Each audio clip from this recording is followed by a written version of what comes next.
नमस्कार साथियों। कैसे हैं आप लोग और आपकी पढ़ाई कैसे चल रही है। देखिए, मैं उम्मीद करता हूँ आप सभी अच्छे होंगे, मस्त होंगे और ज़बरदस्त तरीके से पढ़ रहे होंगे। भारतीय इतिहास में हम प्राचीन भारत का इतिहास पढ़ रहे थे और उसमें आज हम पढ़ने वाले हैं ताम्र पाषाण काल के बारे में। इससे पहले हम पाषाण काल के बारे में पूरा कंप्लीट पढ़ चुके हैं। पाषाण काल को 3 भागों में बांटा गया था। पुरा पाषाण काल, मध्य पाषाण काल, नव पाषाण काल। तीनों के बारे में हमने अच्छे से समझा है। तीनों की जीवन शैली को समझा है। ठीक है। और किस प्रकार से मानव ने अपना विकास किया है वो सारी चीज़ हम वहाँ पर समझ चुके हैं। आज हम पढ़ने वाले हैं ताम्र पाषाण काल के बारे में। अब इसको ताम्र पाषाण काल इसलिए बोला जाता है क्योंकि इसमें तांबे और पाषाण दोनों का एक साथ प्रयोग किया जाता था। तांबे का भी प्रयोग होगा और पत्थरों का भी प्रयोग किया जाएगा। इसलिए इस काल को ताम्र पाषाण काल कहा गया है। तो चलिए शुरुआत करते हैं बिना किसी देरी के। हेडिंग लगा लेनी है आपको, ताम्र पाषाण काल। ताम्र पाषाण काल का आप कालक्रम देखेंगे तो ये 4000 ईसा वर्ष पूर्व से शुरू होता है और 1500 ईसा वर्ष पूर्व तक का जो समय है ये ताम्र पाषाण कहलाता है। ठीक है। अब इसको थोड़ा सा समझ लेते हैं, इसका कालक्रम थोड़ा सा समझ लेते हैं। एक नया पेज लेते हैं। पहले हमने क्या पढ़ा था, इससे पहले नव पाषाण काल पढ़ा था। पाषाण काल में सबसे वाला जो लास्ट वाला है उसको हम बोलते हैं नव पाषाण काल। और ये हमने देखा था कि 7000 ईसा पूर्व से शुरू होता है और 2500 ईसा पूर्व तक ये चलता है। ठीक। अभी हम क्या स्टार्ट करने वाले हैं, ताम्र पाषाण काल के बारे में स्टार्ट करने वाले हैं। ताम्र पाषाण काल स्टार्ट हो जाएगा 4000 ईसा पूर्व से और ये लगभग 1500 ईसा पूर्व तक चलेगा। ठीक है।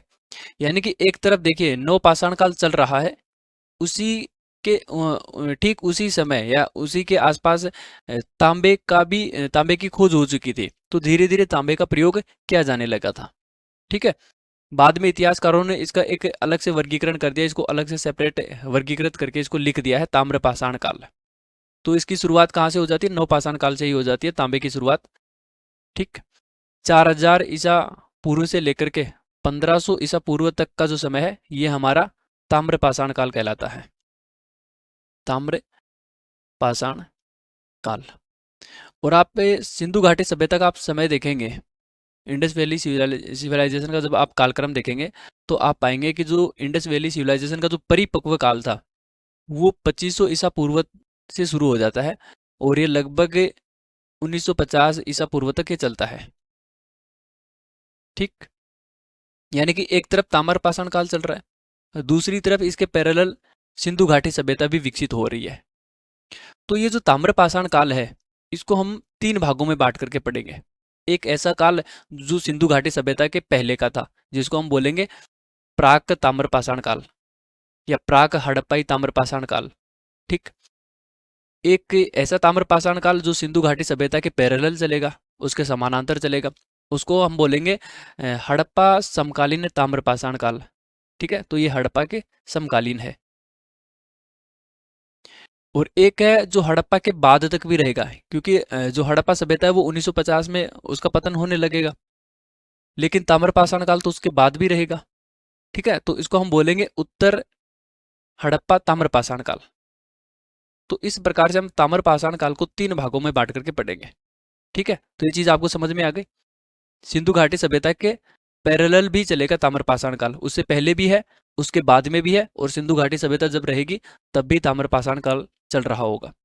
तो इसीलिए जब आप वर्ल्ड हिस्ट्री पढ़ेंगे, ठीक है, तो वर्ल्ड हिस्ट्री में क्या होता है कि जो इतिहास की जो घटनाएं सेट की गई हैं वहां पर, तो पहले पाषाण काल पढ़ा जाता है, उसके बाद ताम्र पाषाण काल पढ़ा जाता है, फिर महापाषाण काल पढ़ा जाता है, फिर कांस्य युगीन सभ्यताओं को पढ़ा जाता है। तो ऐसे मतलब ये जो कालक्रम सेट किया गया है वर्ल्ड हिस्ट्री में।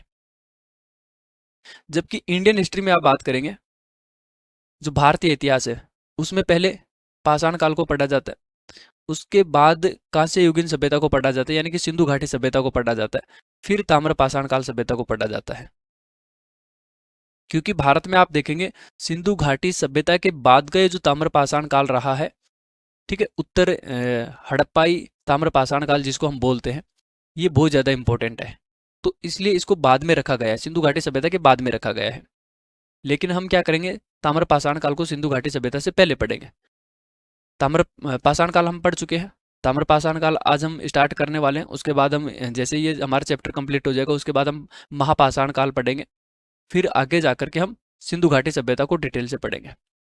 लेकिन अगर एग्जाम में क्वेश्चन पूछ लिया जाए, अगर ऐसे क्वेश्चन पूछा जाए कि निम्नलिखित घटनाओं को कालक्रम के आधार पर व्यवस्थित करें, तो आपको क्या करना है, पहले पाषाण काल लिखेंगे आप, ठीक है। उसके बाद सिंधु घाटी सभ्यता को आप स्थान देंगे, फिर ताम्रपाषाण काल को, और उसके बाद महापाषाण काल को, ठीक है। तो एक्चुअल में क्रम यही है, लेकिन हम पढ़ क्या रहे हैं, ताम्रपाषाण काल को पहले पढ़ रहे हैं। इतिहास में ये घटना बाद में आती है, लेकिन हम पहले पढ़ रहे हैं, ठीक है। थोड़ा सा ये आपको माइंड में रखना है बस। तो चलिए शुरुआत करते हैं अपनी ताम्रपाषाण काल की। वापस आ जाते हैं हमारे मेन टॉपिक पे। टॉपिक का नाम क्या है, ताम्रपाषाण काल, जिसको हम चालकोलिथिक एज भी बोलते हैं। तो चालकोलिथिक आपको याद रखना है, किसको बोला जाता है, ताम्रपाषाण काल को। कब से कब तक चलता है, 4000 ईसा पूर्व से लेकर के 1500 ईसा पूर्व तक ये चलता है, ठीक। ताम्रपाषाण काल को 3 भागों में विभाजित किया गया है। इसकी जो संस्कृतियां हैं, इनको 3 भागों में बांटा गया है। प्राक हड़प्पाई संस्कृतियां, जो हड़प्पा से पहले की संस्कृतियां हैं, इसको आप प्राक हड़प्पाई ताम्र संस्कृतियां भी बोल सकते हैं, ताकि आपको थोड़ा सा अंदाजा रहे कि ताम्रपाषाण कालीन संस्कृतियां हैं। दूसरी संस्कृतियां वो है जो हड़प्पा के समकालीन रही है, हड़प्पा सभ्यता के पैरेलल वो अस्तित्व में रही है। तो हड़प्पा समकालीन ताम्रपाषाणिक संस्कृतियां, और एक ऐसी संस्कृतियां जो हड़प्पा के बाद में भी अस्तित्व में थी, तो उनको बोलते हैं हड़प्पा उत्तर ताम्रपाषाणिक संस्कृतियां या हड़प्पोत्तर संस्कृतियां, ठीक। अच्छा, प्राक हड़प्पाई ताम्रपाषाणिक संस्कृतियां कौन सी थी, ये ऐसी संस्कृतियां जो हड़प्पा से पहले अस्तित्व में रही है, हड़प्पा सभ्यता से पहले अस्तित्व में रही है। जैसे आमरी नाल संस्कृति, कोट दीजी संस्कृति है, सोथी संस्कृति है, गणेश्वर संस्कृति है, कालीबंगा संस्कृति है। तो इन सभी को हम ऊपर ऊपर से देखेंगे, ठीक है। क्योंकि इनकी जो विशेषताएं हैं, इनकी बहुत सारी विशेषताएं सिंधु घाटी सभ्यता में एज इट इज वहां पर ग्रहण की गई हैं। इनमें जो विशेषताएं पाई गई थी, उनको सिंधु घाटी सभ्यता के लोग ग्रहित कर लिए थे, ठीक है। इन्हीं से सीखे थे, बहुत सारी चीजें सीखे थे। तो प्राक हड़प्पाई सभ्यताओं का अपना एक इंपॉर्टेंस है, तो इनको आपको ध्यान से पढ़ना है, ठीक है। तो आज के इस वीडियो में हमारा ये मेन फोकस रहेगा कि हम प्राक हड़प्पाई ताम्रपाषाणी कालीन संस्कृतियों को डिटेल से समझ लें। ताम्रपाषाण काल कब से कब तक चलता है, ये थोड़ा सा आपको समझ में आया। इतिहास में इसको कांस्ययुगीन संस्कृति के बाद में क्यों रखा जाता है, वो भी हमने देख लिया है। पढ़ने के तौर पर हम इसको पहले पढ़ रहे हैं, लेकिन इतिहास में इसको बाद में रखा जाता है। अब आपको हेडिंग लगा लेनी है, प्राक हड़प्पाई ताम्रपाषाणिक संस्कृतियां, हड़प्पा से पहले वाली ताम्रपाषाणिक संस्कृतियां, जिसमें हम पढ़ने जा रहे हैं आम्रनाल या आम्रीनाल संस्कृति के बारे में, कोट दीजी संस्कृति, कुल्लू संस्कृति है, सोथी संस्कृति है, गणेश्वर है, कालीबंगा है। तो इन संस्कृतियों को हमको एक एक पढ़ना है। तो चलिए शुरुआत करते हैं आम्रीनाल संस्कृति से। अच्छा, प्राक हड़प्पाई जो संस्कृतियां विकसित हुई हैं, इनका आप केंद्र देखेंगे, क्षेत्र देखेंगे, तो ये ज्यादातर आपको यहाँ पर देखने को मिलेगा